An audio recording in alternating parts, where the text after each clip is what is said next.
May may comment ba kayo ma'am dun sa 5 senator po na nagsabi na magsumuko na lang si Senator Bato de la Rosa sa officials sa ICC warrant of arrest mo po? Hindi yan panawagan ng kahit sinong tao dahil ang isang warrant of arrest na hindi issued by a Philippine court cannot be implemented in Philippine soil. Mhm. Meron din po ba kayo ma'am na sorry po.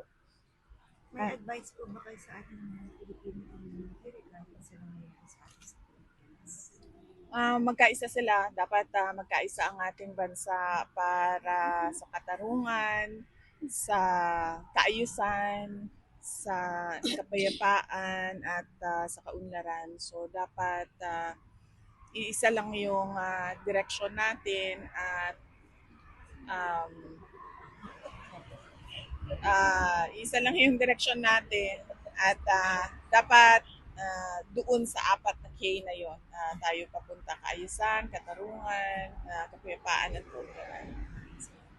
VP, may comment din po ba kayo sa bagong council po? Ngayon nirelease po ng ICC yung pangalan, si Attorney Peter Haynes po. Meron din po ba kayong comment na meet nyo na po ba siya? And what is your opinion po if ever?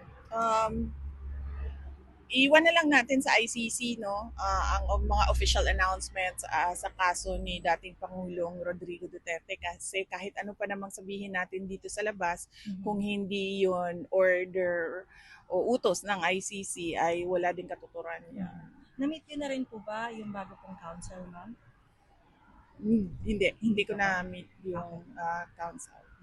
Ma'am, just to conclude this interview, ma'am, do you have a message to the Filipino, particularly what's happening in our country right now as the Vice President of the Republic? Nalulungkot ako at nalulungkot ako dahil inuuna yung mga interest, personal. Inuuna yung mga personal na interest ng iba't ibang mga politiko. At nalulungkot ako dahil napapabayaan yung mga kababayan natin na nangangailangan ng tulong sa panahon ngayon ng paghihirap. At